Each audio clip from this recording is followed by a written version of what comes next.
You see, the commission owes me an apology, Chair. In fact, if I didn't respect the chair and the commission, I would have actually refused. Mr. Soni and Mr. Oleman stood, and you asked an important question.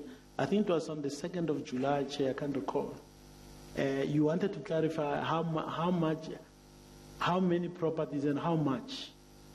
Chair, the response from Mr. Soni at that time was that Mr. Montana, he corrected the chair and said, Mr. Montana bought properties for 36 million.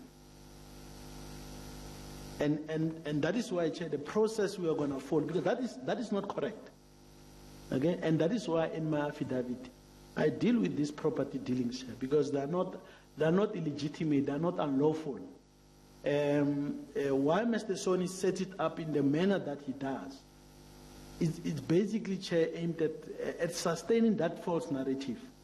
And I think it is very important, Chair, for your benefit. I'm not saying I'm going to deal with a broad picture. I'm going to deal with the specifics today, Chair. Okay. So I think that for me, I raised two issues you called last week. The first one was, what is the source of this thing? I think the commission needs to understand why we came to this issue about houses. Secondly, and I said I want to be here to be accountable to the country.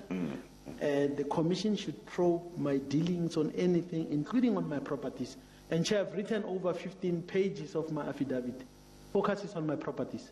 So, I didn't say Mr. Oleman in his statement.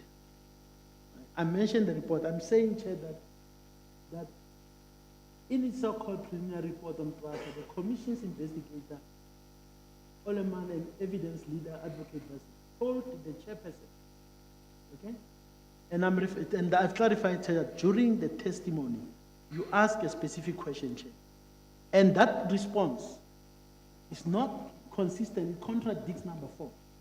You see, number 4 says, Chair, I was involved in arrangements for the purchase of 3 properties. That I accept is correct, Chair. Now, the statement that was given to you, Chair, was that I, CEO Lucky Montana, bought properties for 36 million. You know, throughout I've explained, Chair, in my statement that I've worked with people. You can say you were involved in when that property was bought. Chair, I will admit that. But if you say Montana bought properties for 36 million, I didn't buy properties for 36 million.